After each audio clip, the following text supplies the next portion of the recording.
Hello, welcome to Quackalope. Thank you for being here. Today, we're going to be teaching you how to play Long Live the King. Now, this is going to be a little bit of a different hybrid of a rules video. Yep. For two specific reasons. First off, we're very charming. And second off, we're going to be testing out something that we think should be an interesting way to learn. We're going to be using the rulebook during this how to play. So you'll be able to follow along page by page as we explain the premise, the setup, and the action of the game. If we come across something that you want more clarity on or you want to pause and rehash, not only will you be able to listen to us, but you'll also be able to reference the exact text in the rulebook. We're doing this for two reasons. First off, we believe in a more conversational approach to learning. So we're going to have a conversation with you as if you were sitting across the table from us. And I know some people really want to tie it to the rulebook. But second off, it's structured in a way, and especially with a game that is as simple and accessible as this, that if you can follow along with the page that we're on, the one or two things you might want to clarify will be easier for you to do so. Yep. That being said, we're going to start a how to play video. So, Long Live the King is a social deduction card play game. What you're trying to do in the game is try to collect suits of cards in order to fulfill certain secret victory conditions that you are dealt at the beginning of the game. You'll have hidden roles, and you're trying to bluff, negotiate, trade, create alliances, or break alliances in order to result in your winning condition. Every role in this game, which we'll go over at a later point, has their own special winning condition, all tied to a combination of coins and 4 very specific cards and abilities. Speaking a little bit more about those roles, there's 2 roles that will be present in absolutely every game, and that is the king and the assassin. From that point onwards, you'll be able to mix up the roles depending on your player count and have roles that are a lot more complex, roles that are a lot more simple. A little bit further in the rulebook, we'll go in detail as to which of those roles you should use for at least a 4-player count. Now, Long Live the King is going to be a little bit different from some of your other hidden role games. For one specific reason, this is not going to be a one-and-done experience. The winner of the game, or the winner of a round, will score a series of victory points based off of who they're aligned with and how they actually complete their victory condition. But then that will trigger a sequence of turns, or a sequence of games, where if you play a total of 8 rounds, you'll be able to balance out that math a little bit and play as different roles, have different consequences, and score different amounts of points. The way that the game is done and the way that the card play is done, you could be done with one of those rounds maybe in 6 to 10 minutes or a little bit longer, but it's supposed to be short, quick, and to the point. So let's start with some high level here. I'm going to go through everything you're seeing in front of you. You're going to have your rule book. That's going to be standard. There should be 2 of those in your box. You can share them around the table. You're going to have your reference cards. These will basically go over the entire structure of the game, and every player should be able to have a copy of this. You're going to have your 2 core role cards. Correct. And then a stack of additional role cards. They're going to have their unique backs on them. You're going to have your alliance cards. These will create partnerships between 2 players during the course of the game, Which we'll explain soon. your deck of standard cards, which will contain power, might, knowledge, and intelligence. All of these will be lumped together and should be shuffled into one whole stack. Correct. And then finally, you're going to have your round tracking pad. This is what we were talking about, that the game progresses through a series of multiple mini games and a pile of coins. Yeah. Once you have that all spread out in front of you, you're ready to start setting up your game. Correct. And let's talk a little bit more about those particular resources, right? Each of the resources are going to help you do different things in the game. Your coins here, the coins are going to be used for 2 things. The coins are either going to be used to purchase new cards from the deck or the discard pile, which again we will get to soon, or to bribe other players in order to get certain things from them. Again, a little bit later in the tutorial. From that point onwards, we have each type of the suits here. 3 of those suits are going to be the more common suits, which is going to be influence, might, and then knowledge. Power is going to be wild. However, it's only going to be a wild with the basic actions in the game. You will never be able to use a wild power card for role actions or role win conditions. The role win conditions will tell you exactly the cards you need. The king, for instance, is going to require power cards in order to trigger his win condition. Correct. Might, knowledge, and influence. They're going to do kind of exactly what they're saying. Might is going to exert control and dominance over other players, forcing them to give you cards or cycling through the deck. Knowledge is going to allow you to gain insight or information on the other players around the table, get a peek at what they have in their hand, or even check their secret role card. And then influence is going to allow you to make or break alliances with other players, or force other players to make or break alliances between themselves. So now, having a thorough understanding of everything we have in front of you, let's start getting you ready for your first game, right? Yeah. So when you set up your game, you're going to determine first how many people are playing. Like we said earlier, you're always going to have the king and the assassin included. Correct. But from there, you're going to start breaking it down based on the amount of players. If this is the first time you're playing the game, you're going to be following a specific scripture, which is right here in this book. You're going to have, for 4 players, the king, assassin, sage, and politician. 5 players, add the fool. 6 players, add the merchant. 7 players, add the knight. And 8 players, add the crime lord. If this is not your first time playing the game, or you want to dive in head first, you can shuffle all of these cards together and begin setup. Correct. And so after you've determined roles and you've given out all the roles, it's time to determine the first player, which is actually really straightforward. What you'll do is that you will grab the resource deck, and you will give 1 card to each player. The idea of that is that the first player to have the most power cards, again, the wild card, that is going to be the first player. From that point onwards, it's going to go clockwise on every new round based on whoever is next. Yeah. If you deal out, 5 cards to 5 players and 2 of them happen to have power cards, well, redeal the circle until 1 person has the majority. Correct. So now let's actually start getting you ready for that first game. The first thing you'll do once you determine all of your different player rules, if you're going to follow the instructions or not, you're going to assign them to everybody. If follow the instructions or not. Well, follow the scripture, as Jesse said. If this is your first time playing, you're going to include the cards that we listed earlier. Correct. If it is not, let's say we're playing a 5-player game, we'd put 3 cards that we're not aware of, the king and the assassin, into this deck, shuffle it up, and hand it out to everybody, to every single player. Correct. Once you've handed out all those roles, it's time to start determining who the first player is going to be, which is going to be done very simply. You will grab the resource deck that you have available, and you will give 1 card to each one of those players. Whichever player is able to draw a power card, which again is going to be the wild card that we mentioned during the previous part of the tutorial, that player is going to go first. If, however, nobody draws a card, we're going to do that again. 2 people have 1, it's a tie. Continue playing until at least 1 person has the majority of power cards. Correct. So after that, now let's start working with the resource deck. We're going to grab all the cards that we just attributed to all the players. We're going to bring them back into the deck. We're going to shuffle that deck, and then we're going to hand out 2 cards to everybody on the table, okay? So you should have, at this point, 1 roll card face down that nobody should be seeing, and then 2 cards in hand. Those 2 cards are going to be absolutely randomized. It determines on whatever the deck is going to give you. Now, after you've given out all those cards, we are now going to distribute money to everybody. And money will become clear how you use it soon, but you'll give 2 coins to everybody on the table, okay? Once you've given out that starting gold, it's time to just set up the alliance card. The alliance cards are color-coded because this is the amount of alliances that can be in any given game at any given time. Yeah. There's a total of 4 alliance sets available. Yeah, and you can only ever have 1 alliance with 1 other person. We'll get into that more specifically as we dig in. And the final step of setup is actually the simplest one. Make sure that everybody has these big, nice, solid reference cards in hand so that they can follow along both in terms of the actions and the types of rules that they might be dealing with on the table. So from this stage, you have your deck, you have your hidden role, you have 2 secret cards that no one else is aware of, and 2 coins that you can use to invest in whatever nefarious deeds you have planned. You also know that around the table there is 1 king and 1 assassin. Other than that, information is sort of... You're going to have to deduct it. You're going to have to deduct it. Playing the game. Starting your turn. Okay, so when you're playing the game, every time it's your turn, you're going to follow these specific steps in this particular order. Check to see if you have a start of the turn win condition. These will be listed directly on your hidden roll cards, and they will say start of the turn. Correct. Those will usually involve just having a particular set of cards in hand, depending on what type of role you have. It could be influence, it could be might, it could be knowledge.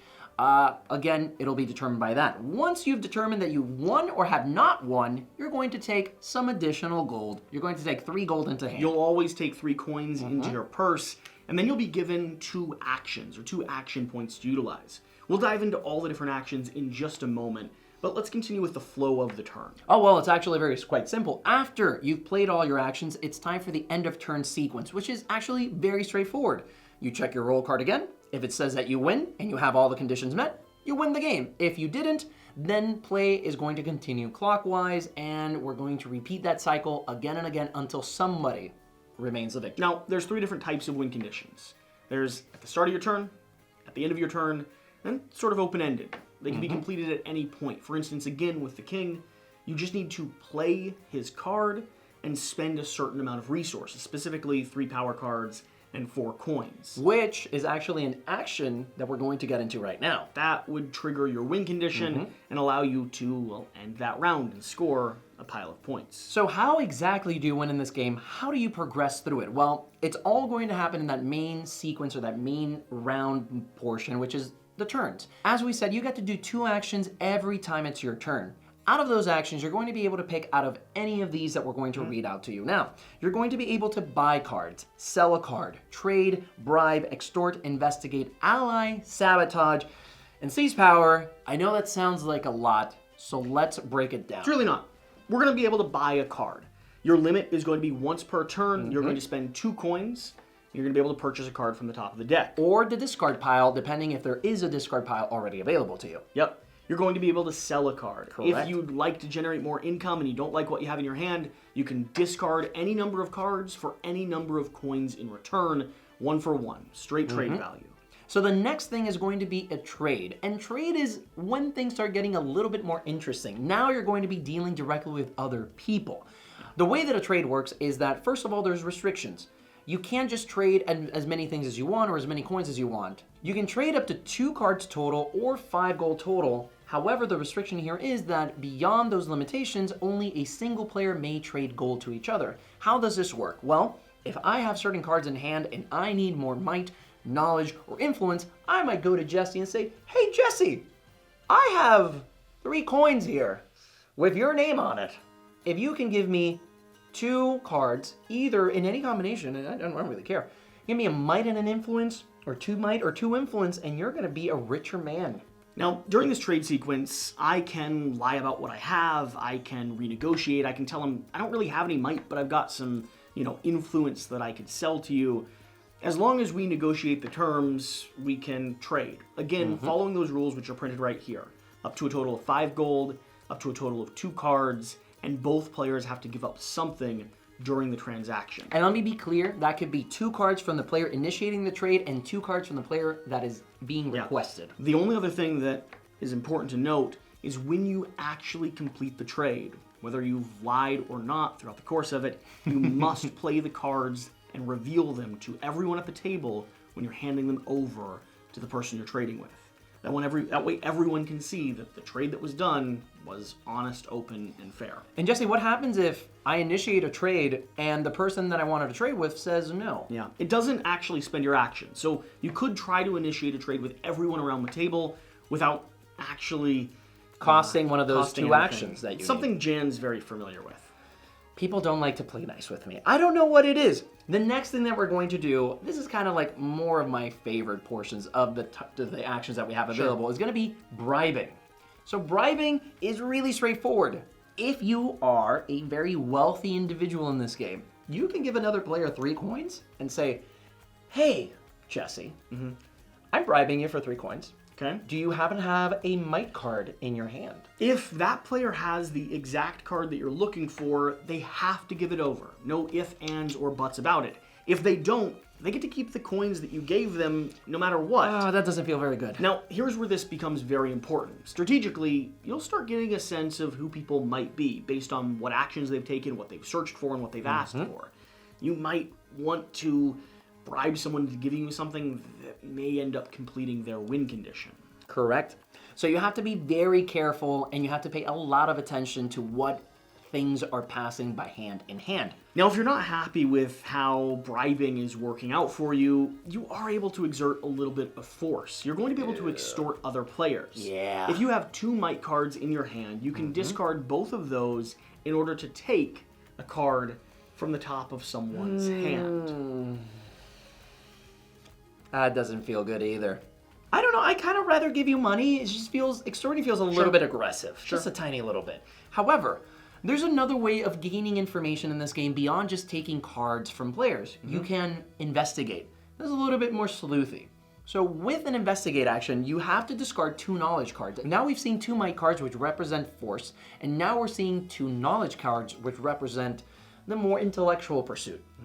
With an investigation action, you can choose to do one or two things after discarding those 2 influence cards. You can either request from any player, may I see your roll card, Jesse? Or can I see your entire hand? Now, anytime you're doing this, because this is a hidden roll game and you'll ruin the game experience for everyone at the table, you should place your card face down, slide it over to your opponent. They should pick it up very carefully and then hand it back to you in the same manner. That's true for the cards that are hidden in your hand and your secret roll. Here's the thing though, because this is a social deduction game, you can go ahead and share whatever information you want with the table after you've seen that. But that could be truthful or a lie, like we know this man's bound You mean to you. do. You mean you. He's talking about him. There are some other elements that you can do in this game. This is going to be alliances and sabotaging. This is going to be based off of your influence and then every card available. So if you have 2 influence in your hand, you could discard both of them in order to initiate an alliance. An alliance is going to create a pact between 2 players. They not only will get a benefit at the end of the game if one of them wins, but they will also be restricted in what they can do to each other. You're not able to bribe, extort, or investigate someone who you're in an active alliance with. Now, if you don't like the alliance that you have, There are options. you could always sabotage. In order to sabotage, you'll discard 1 influence, 1 knowledge, and 1 might to 3 of a kind. break apart the relationship. Ow, that hurts. Here's why that matters. I could sabotage my own relationship if I wanted, or I could sabotage someone else's. You get a benefit if and when you sabotage anyone's relationship. You get to steal. Again. So if we were in a relationship and I sabotaged it, I'd draw 1 card from your hand. Correct. However, if you were in an alliance with another somebody player, else. I'd draw 1 card from each of their hands. Yeah, which is really powerful. It pays to be wicked. And then finally, the last action that we have available to us is going to be called Seize Power. And Seize Power is going to be very simple. You're going to either discard any pair of cards, so obviously that would be an influence and an influence, or a might and a might, etc., or 5 gold, and you're able to do something really special. You're going to be able to go through the entirety of the deck, or as much as you can until you reveal a power card. Oh wait, that's a might card. Power! A power card. And that's it. The reason why you want those power cards, again, as a reminder, is because those power cards are going to be absolutely wild. And I don't mean in the sense that they'd like to party. You're able to substitute that power card for any other set of cards that you need in order to activate all of those basic actions. Again, as a reminder, you're not going to be able to use those power cards for your role actions or to win the game. Now, all of these standard actions are going to be described here on the pamphlet and in more detail here on the next page of the book. There are some laws and specifics that get into details. I believe we've gone over the vast majority of them. Yes. But if you're doing an action and you don't feel entirely confident in it, take a moment to read through that action's consequences the very first time you play, just to double check that you're doing everything right. Now, here's a few exceptions to everything that we've explained so far. First of all, there's another type of action that not everybody's going to be able to do because it is specific to the role that you've been given. Those are called, pretty straightforward, role actions. And those role actions are going to have very specific requirements that you must meet before activating them, but just keep in mind that that role action will be part of those 2 actions that you have available every single turn. For instance, because both of these cards will always be in the game, it's a good time now to go over the King and the Assassin's role action. The King, win condition, have at least 4 power at the start of your turn. Seize him, role action. Reveal 4 power and your role card, meaning it's public to everyone. Choose a player. That player discards their hand and gold and skips their next turn. Your revealed power cannot be taken. And that's a really tricky one because, as you noticed, the reveal 4 power cards is exactly the King's win condition. So that might be something where you have been ousted and you just want to try and change the layout of the game so far. And here's a really important thing about role actions, Jesse. You have to reveal your role card when you do it. Now, So as soon as you do that, everybody's going to know what you're up to. Now the Assassin's always going to be in every game as well. Win condition, the King is dead. Assassinate, role action. Spend 3 might and 4 gold to kill any player. They discard their hand and the gold and are out of the game. Now, a king, after he's been revealed, could still be killed by the assassin. These roles start mixing up with each other in a way where multiple people could have completed their win condition at the same exact time. Someone's win condition, like the knight killing the king, could trigger the assassin's victory, and multiple players could score. We're going to go into that in literally the very next page. And right before we do that, as you just noticed, the assassin does take out the player who they are targeting with their roll action. So whenever there is a dead player, that player must discard the entirety of their hand. They must break any alliances that they had. They are out of the game temporarily until the next new round, and play continues as normal, and the assassin is exposed for the remainder of the game as well. Let's say the assassin didn't hit the king, so they didn't complete their win condition. They're going to play the rest of the game with their roll card face up. Everyone knows who they are. Swing and a miss. Yes. Not the best result. Now, we know how to play the game. We do. We're going to go into more depth on each one of these different roles in just a moment. Scorekeeping, though. Ooh, okay, so scorekeeping is going to be very interesting. There's different types of ways that people can win the game. You can either win by yourself, you can have multiple people win at the same time, and you can even share your victory with others, which is why the alliances are so important. However, depending on the way that you're winning, you're going to get different amount of points. So that's why it's recommended that whenever you play Long Live the King, you try and at the very minimum include 3 to 4 to 5 rounds, or the recommended amount, which is 8.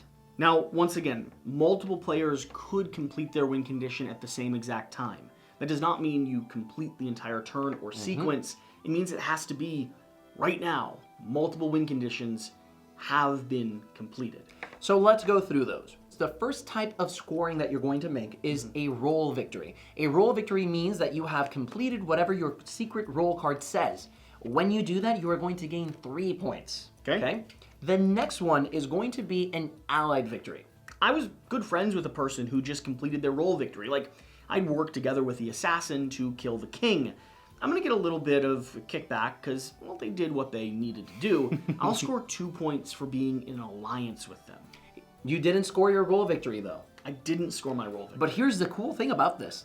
If you're part of an alliance and you also score your roll, you don't get just 2 points. You're going to get 5 points. So things start combining together, and you're able to create some really interesting scoring combos that will just make your turns even that more efficient. If you're like Jen and you prefer not to play with friends, there's also a thing called a solo victory.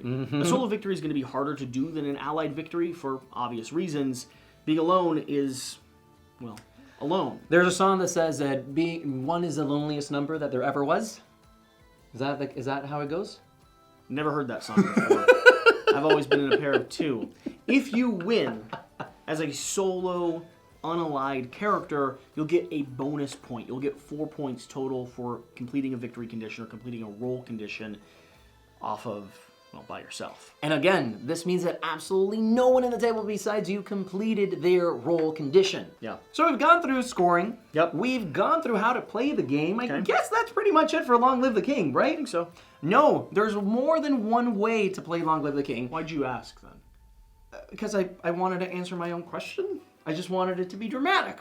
Guild-Free Gaming has engineered different game modes that you're going to be able to implement into your game in case you just want a different feeling for the social deduction experience. The first of those game modes is going to be the roll reduction game mode, and it kind of means exactly what it's implying. At the beginning of the game, you'll distribute the roll cards as we've already explained. However, at the end of the round, you will remove those cards from the game. Everything that was just in it is not going to be in the second round, and then same for the second to the third to the fourth to the fifth.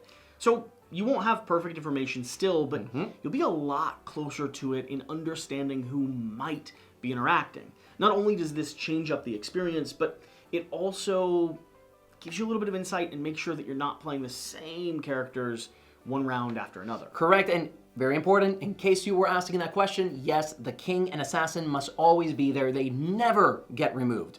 Now, one thing that I was actually kind of surprised when we were learning this is that there's actually scenarios that you can play in Long Live the King. Now, these are going to be advanced kind of caveats and things that you mix in. So after you've played a beginner game or played through at least a few game cycles of this with your core game group, spice it up a little bit with this pamphlet right here. These will be fairly straightforward, and if you know the base game and you read through this, you'll see some that start to shine. Like, for instance, The Lonely King, 4 to 8 players. Add the king to the base roll deck. Add the assassin, politician, crime lord, fool, ambassador, sage, and merchant to the random roll deck. Meaning, the king's going to have no one to ally with. And if you're the type of player that has a consistent group and you just love being competitive and determining who's the best out of all of you, really want to determine who really is the king. The king, there is a campaign mode. Now, the campaign mode isn't going to be aggressively deep, but it is going to track your stats and interactions from round to round to round and then game to game to game, determining based off of the roles you played and who ended up being the victor and how you scored those victories. At the end of a longer cycle, a series of games instead of a series of rounds, you'll be able to say who the ultimate winner is above and beyond everything else. And if you're trying to look for the resources of how you keep track of that campaign, you're going to be able to go to Guilt-Free Gaming's website and you'll be able to download those assets. And not just that, you're also going to be able to download certain achievements, and there's even advanced achievements that you can try and strive for to really rub it into everyone's nose that you're the best. I believe there's one last thing we want to go through before concluding everything. We let you play. We're going to go through all of these character cards here just so we can specify and answer any questions you have. And at the end of the rulebook here, we won't go through all of these, but these are worth giving a look to. There's frequently asked questions. So if you feel confused by anything or you just skim over the main questions that are asked, you might see something here that you and your game group didn't quite understand when going through this rulebook. So I'll split these up, give you half. The Crime Lord, win condition. Have at least 11 gold and 3 power at the end of your turn. This will be a end of turn victory condition. The Politician, their win condition. Have 6 influence cards at the start of your turn. Okay. However, they do have an additional thing. Two-faced. You may count power as influence for your win condition. So this that's breaking the core rule. Where it breaks that core rule. Ambassador, win condition. Be in an active alliance and have 4 influence at the start of your turn. So you want to play friends. You do, and you might want to break them up if you think they're an ambassador. Do they always seem to be snuggling up with other players? Well, definitely not me. They're either a puppy dog or the ambassador. Sage, win condition. Have 5 knowledge at the start of your turn. However, recover lost knowledge is going to be their role action. And it says, once per game you may reveal your role card and take all the knowledge from the discard pile. That is absolutely massive. Investigator, win condition, accuse the assassin. Oh, j'accuse. Accuse is going to be a role action. Spend 4 knowledge and accuse another player. If that player is the assassin, they are out of the game and you win. Spicy. Next we're going to have the Knight. The assassin is dead. And they also have a role action. It says duel. Reveal 4 might and challenge another player. They must reveal their hand. If they have less might than you, then you may kill or spare them. Otherwise, you die. Kill, discard all might, spare, discard only 2 might. And because I have the king and the assassin in my hand, I'm going to steal 2 of your cards. We've already gone over those. They're going to be in every game. Merchant, win condition. Have 17 gold at the end of your turn. Wow, that's always a lot. In stock. You must buy a card every turn. Wow, that's kind of crazy. Try to play that one off. Oof, that one's advanced. Be careful with that one. Because the 4th time I see you buying a card, I know what you're planning. And you can start stealing. So you're going to be stealing a lot. Finally, we have the Fool. Win condition. Have exactly 1 gold, 1 power, 1 influence, 1 might, and 1 knowledge at the start of your turn. Cool. That one's very tricky. Well, hopefully this has been a informative how to play video. Let us know what you thought of the format. Our videos usually go a little bit longer than most others because we enjoy the conversation of how you teach games.